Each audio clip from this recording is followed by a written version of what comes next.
നമ്മുടെ അടുത്ത ചാപ്റ്ററാണ് ചേഞ്ചിങ് കൾച്ചറൽ ട്രഡീഷൻസ് എന്ന് വെച്ചാൽ മാറുന്ന സാംസ്കാരിക പാരമ്പര്യങ്ങൾ എന്നുള്ള ചാപ്റ്റർ. അപ്പോൾ അതിൽ പിക്ചർ കാണുമ്പോൾ നിങ്ങൾക്ക് മനസ്സിലാവുന്നുണ്ടാവും അല്ലേ, എന്തൊക്കെയാണ് അതിൽ ഉള്ളത് എന്നുള്ളത്. മൊണാലിസയുടെ ചിത്രങ്ങളൊക്കെ കാണുന്നുണ്ട്. അതിൽ തന്നെ നമുക്ക് ആദ്യം പറയാനുള്ളത് റിനൈസൻസിനെ കുറിച്ചാണ്. റിനൈസൻസ് എന്ന് പറഞ്ഞാൽ നവോത്ഥാനം എന്നാണ് അർത്ഥം. എന്താണ് റിനൈസൻസ്? നവോത്ഥാനം നിങ്ങൾ 10ാം ക്ലാസ്സിലൊക്കെ കേട്ടിട്ടുള്ള ഒരു വാക്കാണ്. എന്താണ് റിനൈസൻസ് എന്നുള്ളത്? റിനൈസൻസ് എന്ന് പറഞ്ഞാൽ റീബർത്ത് എന്നാണ് അർത്ഥം. 1300 1600 BC നടന്ന ഒരു റീബർത്ത്. 1300 1600 കാലഘട്ടങ്ങളിലുണ്ട് അല്ലേ. What was the renaissance? എന്താണ് റിനൈസൻസ്? എന്തായിരുന്നു റിനൈസൻസ്? നവോത്ഥാനം എന്ന് പറഞ്ഞാൽ എന്താണ്? It's a period after the middle ages. മധ്യകാലഘട്ടത്തിന് ശേഷമുള്ള ഒരു കാലഘട്ടമാണ് നവോത്ഥാനം എന്ന് പറയുന്നത്. The start of the modern, ആധുനിക യുഗത്തിലേക്കുള്ള ഒരു തുടക്കം. അപ്പോൾ മധ്യകാലഘട്ടത്തിന് ശേഷം, മിഡിൽ ഏജിന് ശേഷം, മധ്യയുഗത്തിന് ശേഷം ആധുനിക കാലഘട്ടത്തിലേക്കുള്ളൊരു തുടക്കമായിട്ടാണ് ഈ റിനൈസൻസ് കാലഘട്ടത്തേക്ക് കണക്കുന്നത്. അപ്പോൾ ഇതിൽ എന്തൊക്കെ പ്രത്യേകത വന്നു? It's new interest in old stuff like Greece and Rome. പഴയ പൗരാണിക സംസ്കാരം, ഇപ്പോൾ നിങ്ങൾ ഗ്രീസ് റോമിനെ കുറിച്ചൊക്കെ പഠിച്ചു. അപ്പോൾ ഗ്രീസ് റോം കാലഘട്ടത്തിൽ, ആ കാലഘട്ടത്തിൽ ഉണ്ടായിട്ടുള്ള പൈതൃകത്തിന്, അതിനെ എന്ത് ചെയ്യാണ്? It's A new interest in old stuff. അതിനെ ഒന്ന് പുതുക്കി കൊണ്ടുവന്ന് പുതിയ താല്പര്യങ്ങളിലൂടെ അവതരിപ്പിക്കുക, അല്ലെങ്കിൽ പഴമയിൽ നിന്ന് പുതിയതിനെ കണ്ടെത്തുക എന്നതായിരുന്നു ഈ നവോത്ഥാനത്തിൻ്റെ ഒരു പ്രധാന പ്രത്യേകത. And changes in thought about art, religion, literature and education. കലയിലും മതത്തിലും സാഹിത്യത്തിലും വിദ്യാഭ്യാസത്തിലുമുള്ള എല്ലാ ചിന്തകളിലും ഈ നവോത്ഥാന കാലഘട്ടത്തിൽ മാറ്റങ്ങൾ സംഭവിച്ചു. പിന്നെ എവിടെയാണ് നവോത്ഥാനം ആരംഭിച്ചത് എന്ന് ചോദിച്ചാൽ ഇറ്റ്സ് ബിഗാൻ ഇൻ ഇറ്റലി. ഇറ്റലിയിലാണ് നവോത്ഥാനം ആരംഭിച്ചത്. ഇറ്റലിയിൽ ആരംഭിച്ച നവോത്ഥാനം പിന്നീട് എങ്ങോട്ടൊക്കെ വ്യാപിച്ചു? ജർമ്മനിയിലേക്കും ഇംഗ്ലണ്ടിലേക്കുമൊക്കെ അത് വ്യാപിച്ചു. അപ്പോൾ ഇത് അതിൻ്റെ ഒരു മാപ്പാണ്. ഇനി ഇറ്റാലിയൻ റിനൈസൻസ് എന്ന് പറഞ്ഞാൽ എന്താണ്? റിനൈസൻസ് നമ്മൾ പറഞ്ഞു, റിനൈസൻസ് എന്ന് പറഞ്ഞാൽ റീബർത്താണ്, പുനർജന്മമാണ്. എന്തിൻ്റെ പുനർജന്മം? Rebirth of ancient Greek and Roman world. പൗരാണിക ഗ്രീക്കോ റോമൻ ലോകത്തിൻ്റെ, ആ സംസ്കാരത്തിൻ്റെ ഒരു പുനർജന്മമായിട്ടാണ് എന്തിനെ കാണുന്നത്? റിനൈസൻസിനെ കാണുന്നത്. എന്തൊക്കെയാണ് റിനൈസൻസിൻ്റെ പ്രത്യേകതകൾ? It's secular urban society. City സ്റ്റേറ്റുകൾ, ഗ്രീക്ക് സിറ്റി സ്റ്റേറ്റുകളെ കുറിച്ച് പഠിച്ചിട്ടുണ്ട്. അപ്പോൾ ഇവിടെ എന്തായി? Secular urban society. സെക്യുലറായി മതേതര ഒരു നാഗരിക സമൂഹം ആ കാലഘട്ടത്തിൽ ഉയർന്നു വന്നു. ദെൻ ഏജ് ഓഫ് റിക്കവറി അല്ലെങ്കിൽ പുനർനിർമ്മിക്കുന്ന ഒരു കാലഘട്ടം. And new view on human ability and worth. മനുഷ്യൻ്റെ കഴിവുകളെക്കുറിച്ചും അവൻ്റെ അവൻ്റെ നേട്ടങ്ങളെക്കുറിച്ചുമുള്ളൊരു പുതിയ, മനുഷ്യനെക്കുറിച്ചുള്ളൊരു പുതിയ കാഴ്ചപ്പാട് തന്നെ ഈ കാലഘട്ടത്തിൽ ഉണ്ടായത്, നവോത്ഥാന കാലഘട്ടത്തിൽ ഉണ്ടായി. മനുഷ്യനെക്കുറിച്ചുള്ള ഒരു പുതിയ കാഴ്ചപ്പാട് തന്നെ ഉണ്ടായി. പിന്നെ ജേക്കബ് ബെർഹാർഡിൻ്റെ വ്യൂ ഒക്കെ ഉണ്ട് നമ്മളെ ഫോക്കസ് പോയിന്റിൽ. ഇപ്പോൾ അതൊന്നും അത്ര കാര്യമായിട്ട് വരുന്നില്ല. നമുക്ക് നമ്മൾ പറഞ്ഞിട്ടുള്ള കാര്യങ്ങൾ, ഫോക്കസ് പോയിന്റിലെ കാര്യങ്ങൾ പറഞ്ഞിട്ടുള്ളത് ഒന്ന് നമുക്കൊന്ന് ഫോക്കസ് ചെയ്ത് പോവാം. വലിയ പ്രധാനപ്പെട്ടതാണ് factors that led to the revival of Italian cities. Italian നഗരങ്ങളുടെ വളർച്ചയ്ക്ക് കാരണമായിട്ടുള്ള ഘടകങ്ങൾ എന്തൊക്കെയാണ്? ഇപ്പോൾ ഇറ്റലിയിലാണ് റിനൈസൻസ് ഉണ്ടായത്, നവോത്ഥാനം ഉണ്ടായതെന്ന് പറഞ്ഞു. അപ്പോൾ ഇറ്റലിയിലെ നഗരങ്ങൾ വളർച്ചയ്ക്ക് വളരാനുണ്ടായ കാരണങ്ങൾ എന്തൊക്കെയാണ്?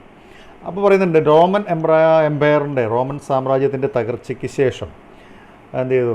After the decline of Roman empire, the towns of Italy which were political and cultural centres they were fell into rule. അപ്പോൾ റോമൻ സാമ്രാജ്യം തകർന്നോടുകൂടി ഇറ്റലിയിലെ പ്രധാനപ്പെട്ട നഗരങ്ങളൊക്കെ തകരാൻ തുടങ്ങി. അപ്പോൾ അവിടെ എന്തായി? After the fall of Roman empire, western Europe was restructured by feudal bonds and unified under the Latin church. അപ്പോൾ റോമൻ സാമ്രാജ്യം തകർന്നോടുകൂടി റോമിലെ നഗരങ്ങളൊക്കെ, പ്രധാനപ്പെട്ട നഗരങ്ങൾ, കൾച്ചറൽ സെൻറ്റർ, സാംസ്കാരിക കേന്ദ്രങ്ങളെല്ലാം തകർച്ചയിലേക്കും നാശത്തിലേക്കും പോയി. അതേ സമയത്ത് തന്നെയാണ് അവിടെ ഫ്യൂഡൽ വ്യവസ്ഥയിലേക്ക് സമൂഹം മാറുകയും അവിടെ ചർച്ച്, ലാറ്റിൻ ചർച്ചിൻ്റെ, ക്രിസ്തു സഭയുടെ നിയന്ത്രണത്തിലേക്ക് കാര്യങ്ങളൊക്കെ വരികയും ചെയ്തു. അപ്പോൾ eastern Europe went under the rule of Byzantine empire and Islam was build common society for the west. അപ്പോൾ ആ കാലഘട്ടത്തിൽ ഈസ്റ്റേൺ യൂറോപ്പിൽ ബൈസാൻഡിയൻ സാമ്രാജ്യന്മാരും ബൈസാൻഡിയൻ ഭരണാധികാരികളും ഈ വെസ്റ്റ് ഭാഗങ്ങളിലെ ഇസ്ലാമിക് ഭരണവുമായിരുന്നു ആ കാലഘട്ടത്തിൽ കാര്യമായിട്ട് ഉണ്ടായിരുന്നത്.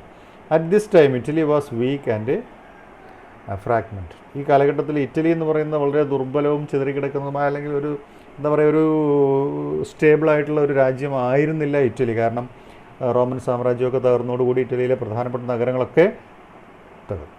All these developments help in the revival of the Italian culture.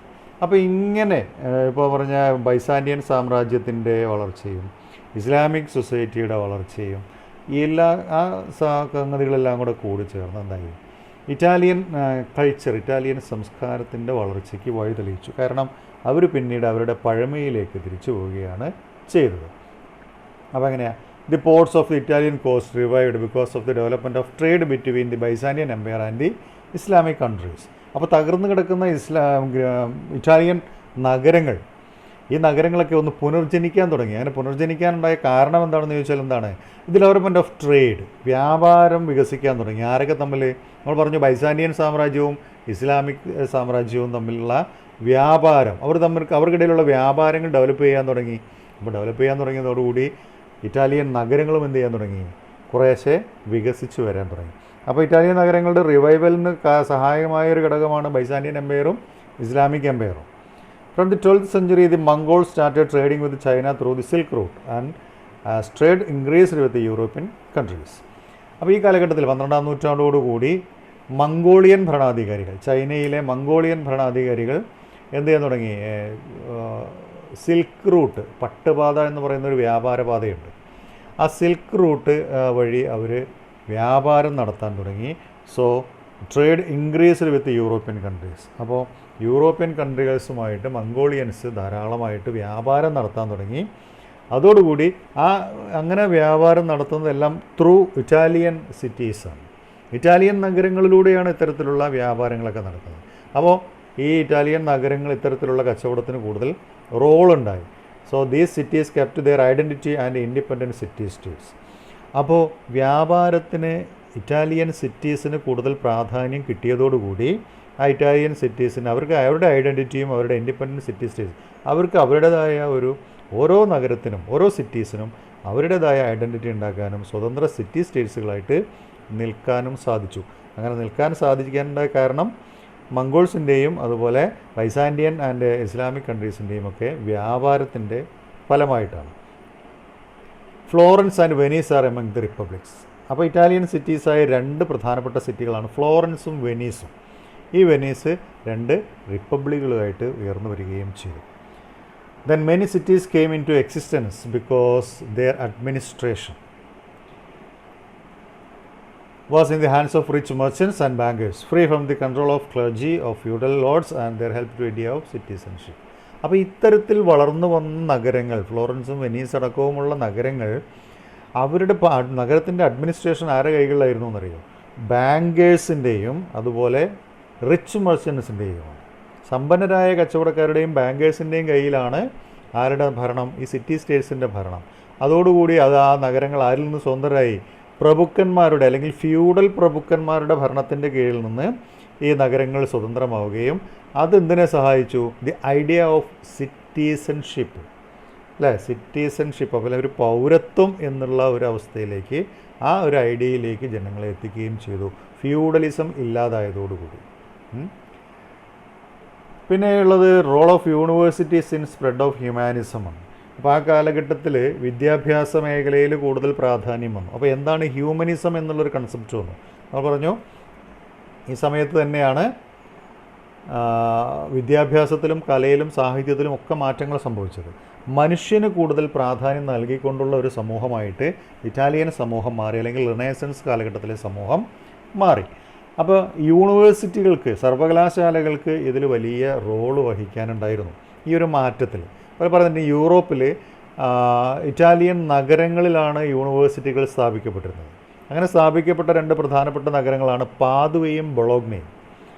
അപ്പോൾ പാദുവ and Bologna had been centres of legal studies from 11th century. 11ാം നൂറ്റാണ്ട് മുതൽ പാദുവ യൂണിവേഴ്സിറ്റിയും ബൊളോഗ്ന യൂണിവേഴ്സിറ്റിയും പഠനത്തിൻ്റെ മികച്ച കേന്ദ്രങ്ങളായിട്ട് മാറി. ഇറ്റലിയിലെ രണ്ട് പ്രധാനപ്പെട്ട യൂണിവേഴ്സിറ്റികളാണ്. അതിന് കാരണം there was a growing demand of lawyers and notaries to write interrupt rules and written contracts as increasing trade and commerce depended over them. അപ്പോൾ കൂടുതൽ വക്കീലന്മാരുടെ ആവശ്യം വന്നു, അഡ്വക്കേറ്റുമാരുടെ ആവശ്യം വന്നു. എന്തിനു വേണ്ടിയിട്ടാണ് അഡ്വക്കേറ്റിന് വന്നത്? ട്രേഡ് നടക്കുകയാണ്. ഇപ്പോൾ നമ്മൾ പറഞ്ഞു ബൈസാൻഡിയൻ, റോമൻ, മംഗോൾസ് എല്ലാം ഈ ത്രൂ ഇറ്റാലിയൻ സ്റ്റേറ്റ്സിലൂടെ ട്രേഡിങ് നടക്കുന്നുണ്ട്. അപ്പോൾ ഇങ്ങനെ ട്രേഡിങ് നടക്കുമ്പോൾ കുറേ കരാറുകൾ എഴുതി ഉണ്ടാക്കണം, അപ്പോൾ കുറേ നിയമങ്ങൾ എഴുതി ഉണ്ടാക്കണം. അപ്പോൾ ഇങ്ങനത്തിലുള്ള റൂൾസ് ആൻഡ് റിട്ടേൺ കോൺട്രാക്ട്സ് കച്ചവടത്തിൽ പ്രധാനപ്പെട്ടതാണ്. അപ്പോൾ ഇങ്ങനെ ട്രേഡ് ആൻഡ് കൊമേഴ്സിനെ ഡിപ്പെൻഡ് ചെയ്യുന്ന അല്ലെങ്കിൽ ഇതിലൊക്കെ റൂൾസ് എഴുതിയാനും കരാറുകൾ ഉണ്ടാക്കാനും വക്കീലന്മാരുടെ ആവശ്യം വന്നു. അപ്പോൾ കൂടുതൽ വക്കീലന്മാരെ സൃഷ്ടിക്കുന്ന രീതിയിലുള്ള വിദ്യാഭ്യാസമാണ് ആ കാലഘട്ടത്തിൽ നടന്നത്. There was a change in emphasis of law became popular subject of study. അപ്പോൾ വക്കീലന്മാരെ കൂടുതൽ സമൂഹത്തിൽ ആവശ്യമായി വന്നതോടുകൂടി വക്കീലന്മാരുടെ ഡിമാൻഡ് വർദ്ധിച്ചു. അപ്പോൾ നിയമ പഠനത്തിന് കൂടുതൽ പ്രാധാന്യം ആ കാലഘട്ടത്തിൽ വന്നു. പിന്നെ Francisco Petrarch represent this change and stress the significance of deep reading ancient authors.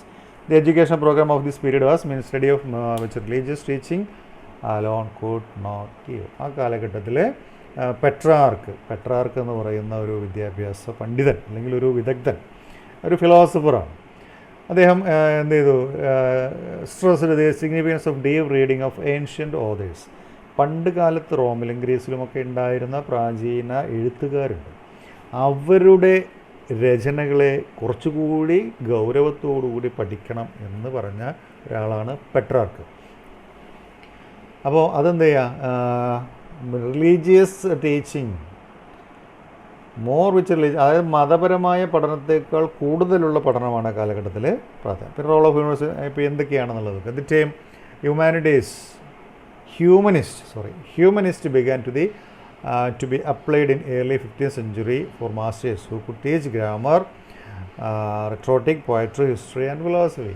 ആ കാലഘട്ടത്തിൽ ഹ്യൂമനിസ്റ്റിക് അപ്രോച്ച്, മാനവികത പഠനമാണ് ആ കാലഘട്ടത്തിൽ പ്രധാനമായിട്ടും ഉണ്ടായിരുന്നു. അപ്പോൾ ഹ്യൂമനിസ്റ്റ് എന്ന് പറയുന്ന ഒരു ടേം ആ കാലഘട്ടത്തിൽ ഉണ്ടായി. ഹ്യൂമനിസ്റ്റ് 15-ാം നൂറ്റാണ്ടിൽ എന്താണ് അവർ എന്താണ് പഠിപ്പിക്കാൻ തുടങ്ങിയത്? ഈ ഹ്യൂമനിസ്റ്റുകൾ അവർ വ്യാകരണം, കവിത, ചരിത്രം, തത്വശാസ്ത്രം, രാഷ്ട്രമീമാംസ, ഈ കാര്യങ്ങളൊക്കെ അവർ പഠിപ്പിക്കാൻ തുടങ്ങി. These subjects had no connection with religion. അപ്പോൾ അവരെന്തിന് പ്രാധാന്യം കൊടുത്തില്ല? മതത്തിനൊന്നും ഒരു പ്രാധാന്യം കൊടുത്തില്ല. ഈ ഗ്രാമർ, കവിത, ചരിത്രം, തത്വശാസ്ത്രം, ഇതിനൊന്നും മതവുമായിട്ടൊരു ബന്ധവുമില്ല. ഈ വിഷയങ്ങൾ they were developed through discussions and debates of individual. ഈ വിഷയങ്ങളെ അല്ലെങ്കിൽ ഈ ചിന്തകൾ അവർ വളർത്തിക്കൊണ്ടുവന്നത് എങ്ങനെയാണ്?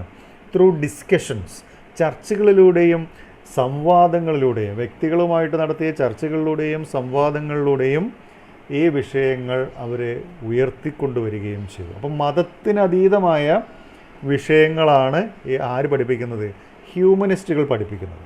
ഹ്യൂമനിസത്തിനാണ് കൂടുതൽ പ്രാധാന്യം വരുന്നത്. And these ideas influenced other universities also, especially new established universities in Florence, the hometown of Petrarch. പെട്രാർക്കിൻ്റെ നഗരമായ ഫ്ലോറൻസിൽ അപ്പോൾ ഇത്തരത്തിലുള്ള ഹ്യൂമനിസ്റ്റിക് ഐഡിയകൾ കൂടുതൽ സ്വാധീനം ചെലുത്തി. അപ്പോൾ പുതുതായിട്ട് ആരംഭിക്കപ്പെട്ട ഫ്ലോറൻസിലൊക്കെ പുതുതായിട്ട് ആരംഭിക്കപ്പെട്ട യൂണിവേഴ്സിറ്റികളിൽ ഹ്യൂമനിസത്തിൻ്റെ പഠനത്തിന് പ്രാധാന്യം നൽകി. ആദ്യകാലഘട്ടങ്ങളിൽ നിയമപഠനത്തിനാണ് കൂടുതൽ പ്രാധാന്യം ഉണ്ടായിരുന്നത്. പിന്നീട് എന്തിലേക്ക് മാറി? ഗ്രാമർ, കവിത, ചരിത്രം, തത്വശാസ്ത്രം, അങ്ങനെയുള്ള ഓരോ വിഷയങ്ങൾ പഠിപ്പിക്കാൻ തുടങ്ങി. By 15th century Florence became famous as trade and education centre. 15-ാം നൂറ്റാണ്ടോടുകൂടി ഫ്ലോറൻസ് എന്ന് പറയുന്ന നഗരം വ്യാപാരത്തിനും വിദ്യാഭ്യാസ കേന്ദ്രത്തിനും പേരുകേട്ട സ്ഥലമായിട്ട് മാറി. അപ്പോൾ ഇറ്റലിയിലെ Florence A city was known not only for its wealth but its citizens, and Florence had become popular because of Dante Alighieri, a layman who wrote religious themes, and Giotto, an artist who painted life-like portraits. അപ്പോൾ ഈ Florence എന്ന് പറയുന്ന നഗരം ഒരു വിദ്യാഭ്യാസ കേന്ദ്രമായിട്ട് മാറി. അപ്പോൾ നഗരത്തിലെ ആൾക്കാരുടെ അല്ലെങ്കിൽ ആ നഗരം എത്രത്തോളം സമ്പന്നമാണ് എന്നതിലുപരി ആ നഗരത്തിലെ ആൾക്കാരുടെ കഴിവ് എത്രത്തോളം മികച്ചതാണ് എന്നതിലേക്ക് വന്നു. ഒരു നഗരം ഒരു സമ്പന്ന നഗരം എന്നറിയുന്നതിനേക്കാൾ ഉപരി അവിടുത്തെ ആൾക്കാർ എത്രത്തോളം മികച്ചതാണ്. അപ്പോൾ അതിന് ഉദാഹരണം പറയുന്നതായിട്ട് പേരുണ്ട്. ദാന്തെ അലിഗീരിയാണ്. റിലീജിയസ് തീംസ് എഴുതിയിട്ടുള്ള ഒരു സാധാരണ ഒരു മനുഷ്യനായിരുന്നു ആര്? ദാന്തെ അലിഗീരി. പിന്നെയുള്ളത് ഗിയാട്ടോ, ആർട്ടിസ്റ്റാണ്. ഒരുപാട് ജീവൻ തുടിക്കുന്ന ചിത്രങ്ങൾ വരച്ചിട്ടുള്ള ആളാണ് ഗിയാട്ടോ. അതുപോലെ ദാന്തെ അലിഗിരി, ഇവർ രണ്ടുപേരും എവിടുത്തെ കോൺട്രിബ്യൂഷനാണ്? ഫ്ലോറൻസിലെ കോൺട്രിബ്യൂഷനാണ്. From then it developed as the most exciting intellectual city in India and center of artistic creativity. അപ്പോൾ ഫ്ലോറൻസ് ഈ കാലഘട്ടത്തിൽ ഇറ്റലിയിലെ ഏറ്റവും ബുദ്ധിമാന്മാരുള്ള ഒരു നഗരമായിട്ടും ഒരു ഇൻ്റലക്ച്വൽ സിറ്റി ആയിട്ട് മാറി. അപ്പോൾ നമ്മൾ തൃശ്ശൂർ നമ്മുടെ സാംസ്കാരിക തലസ്ഥാനം എന്ന് പറയുന്നത് പോലെ കാലഘട്ടത്തിൽ ഫ്ലോറൻസ് ആ കാലഘട്ടത്തിലെ ഒരു ഇൻ്റലക്ച്വൽ സിറ്റി ആയിട്ട് മാറി. And centre of artistic creativity, കലാകാരന്മാരുടെ കഴിവുകളെ പ്രോത്സാഹിപ്പിക്കുന്ന ഒരു നഗരമായിട്ട് മാറുകയും ചെയ്തു.